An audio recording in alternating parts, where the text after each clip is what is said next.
এই কুৱেশ্যন পেপাৰখন হৈছে তোমালোকৰ higher secondary second year final এক্সামৰ 2023 এডভান্স আছামিছৰ হয়। এখন তোমালোকে ভালদৰে চাই ল'বা। এনেকুৱা ধৰণৰ বা এনেকুৱা পেটাৰ্ণতে প্ৰশ্ন কাকত কটা হয়। প্ৰথমতে 1 নম্বৰত দিয়া হৈছে চমু উত্তৰ দিয়া যিকোনো 3টা কৰিব কৈছে। সেইবাবে দিয়া হৈছে 1 নম্বৰকে 3টা। 3 নম্বৰ প্ৰথমত কত দিয়া হৈছে কলিজাত কি ক্ষয় হোৱাৰ কথা শংকৰদেৱৰ বৰ্ষা বৰ্ণনত উল্লেখ পোৱা যায়। এনেকুৱা ধৰণৰ খনাবাৰো ঠিক এই মানুহৰ নিজাপি ঘৰ কোনখন বুলি কবিয়ে কৈছে। এনেকুৱা ধৰণৰ আহে 1 নম্বৰ তোমালোকে চাই ল'বা।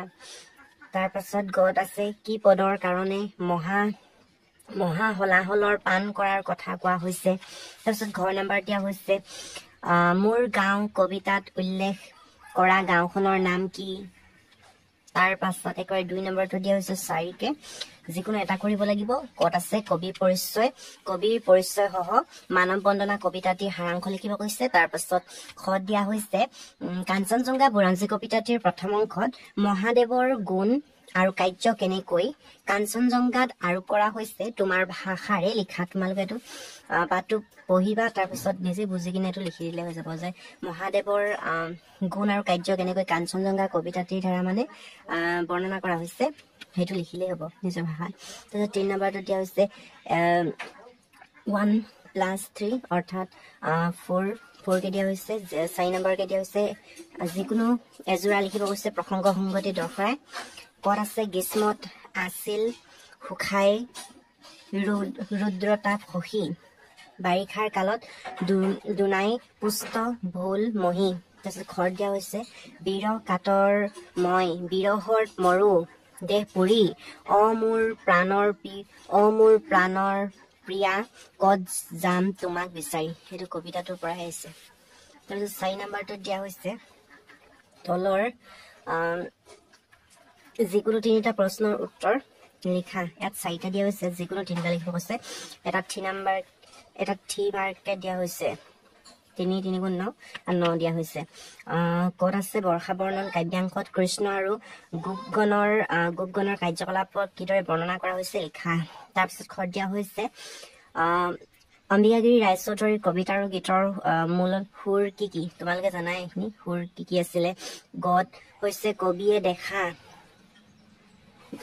দেখা কমাৰ ফদিয়া গাঁৱৰ 3টা পৰিৱৰ্তন লিখা। কি পৰিৱৰ্তন হৈছিলে গাঁওখনৰ তোমালোকে ধুনীয়াকে 3টা পইণ্ট ৱাইজ লিখিলেও হৈ যাব। তাৰপিছত গত দিয়া হৈছে অসমীয়া নাট্য সাহিত্যত জ্যোতিপ্ৰসাদ আগৰৱালাৰ অৱদানৰ বিষয়ে সম্পৰ্কে মানে চমু টোকা লিখিব কৈছে। তাৰপিছত 5 নম্বৰ দিয়া হৈছে চমু উত্তৰ লিখা যিকোনো 3টা।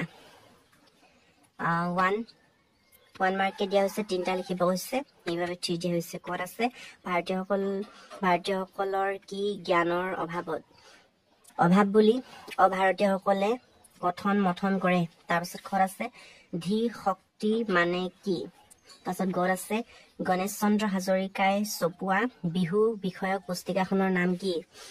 এনেকুৱা ধৰণৰে আহে।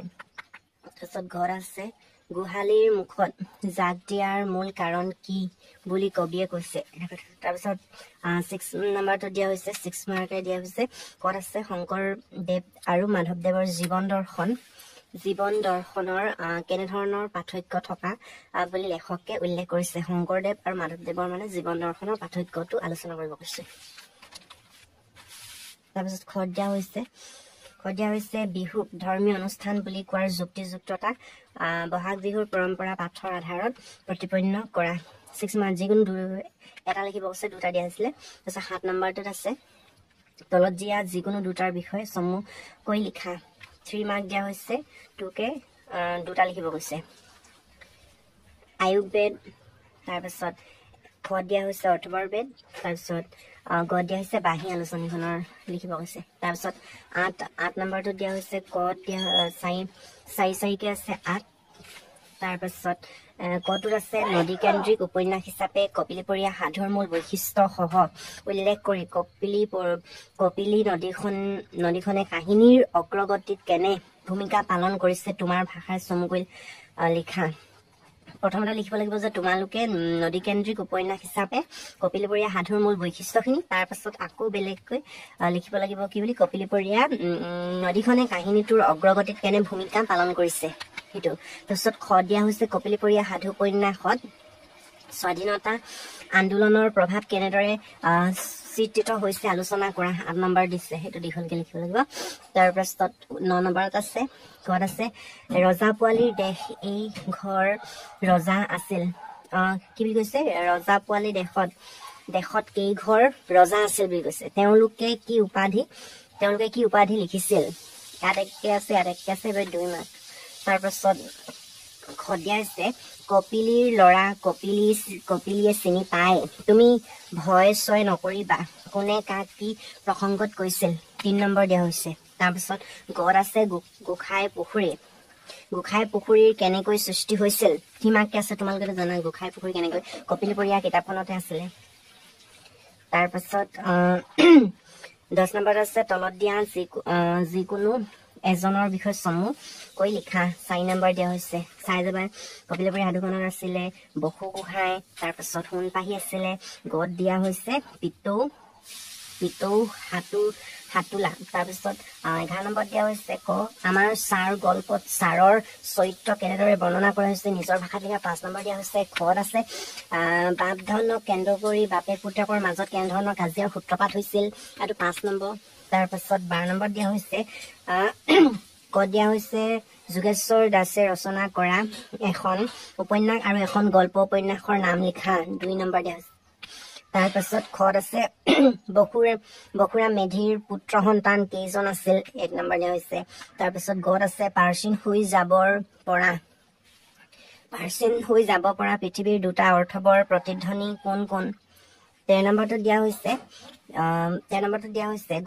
উপন্যাস আৰু চুটি গল্পৰ মাজত পৰিলক্ষিত মিল অমিলসমূহ দেখুৱাই এটি টোকা যুগুত কৰা মিল আৰু অমিল লিখিব কৈছে উপন্যাস আৰু চুটি গল্পৰ মাজত তাৰপিছত 14 নম্বৰটো দিয়া হৈছে তলৰ যিকোনো এটাৰ বিষয়ে চমুকৈ লিখা 4 নম্বৰ দিয়া হৈছে যিকোনো এটা লিখিব কৈছে প্ৰথমত আছে ক দিয়া হৈছে উপন্যাসত ঔপন্যাসিক জীৱন দৰ্শন তাৰপিছত খ দিয়া হৈছে চুটি গল্পৰ বিশেষত্ব তাৰপিছত গত দিয়া হৈছে সামাজিক উপন্যাস 15 নম্বৰ কুৱেশ্যনত দিয়া হৈছে ক দিয়া হৈছে শব্দালংকাৰ কাক বোলে দুবিধ শব্দালংকাৰ সংজ্ঞা সহ উদাহৰণ সহ দিয়া ইয়াত 2 দিয়া আছে ইয়াত 2কে দিয়া হৈছে উদাহৰণ দুবিধ দুটা লিখিব কৈছে যে সেইকাৰণে তাৰপিছত খ দিয়া হৈছে সাহিত্যত অলংকাৰ প্ৰয়োজনীয়তাৰ সম্পৰ্কে উদাহৰণ সহ এটি টোকা যুগুত কৰা 6 মাৰ্ক দিয়া হৈছে অকণ দীঘলকে বুজাই লিখিব লাগিব সাহিত্যৰ অলংকাৰ প্ৰয়োজনীয়তাৰ সম্পৰ্কেখিনি লিখি কিনে তাৰপিছত উদাহৰণ সহ লিখিব লাগিব গত দিয়া হৈছে চমু টোকা লিখা যিকোনো এটা লিখিব কৈছে এইটা চাই যাবা তোমালোকে উপমা আছে এই চাই যাবা তাৰপিছত ঘৰত দিয়া হৈছে যমক অথবা অপ্ৰস্তুত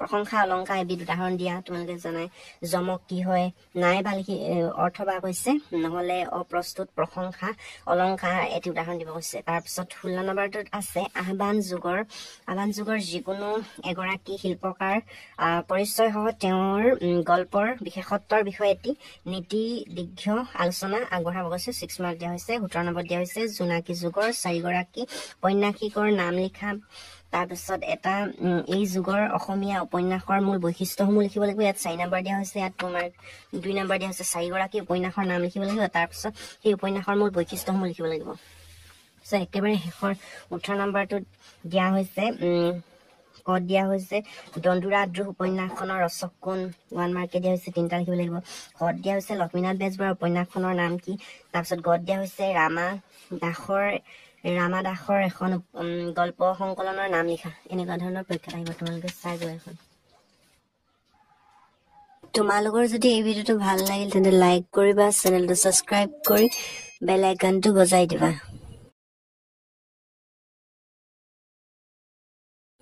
তোমালোকৰ যদি এনেকুৱা ধৰণৰ প্ৰশ্ন পেপাৰ বা কুৱেশ্যন পেপাৰ প্ৰয়োজন হৈছে তেন্তে কমেন্টত জনাবা যে মোৰ প্ৰয়োজন হৈছে বুলি তেতিয়া মই তোমালোকক দিম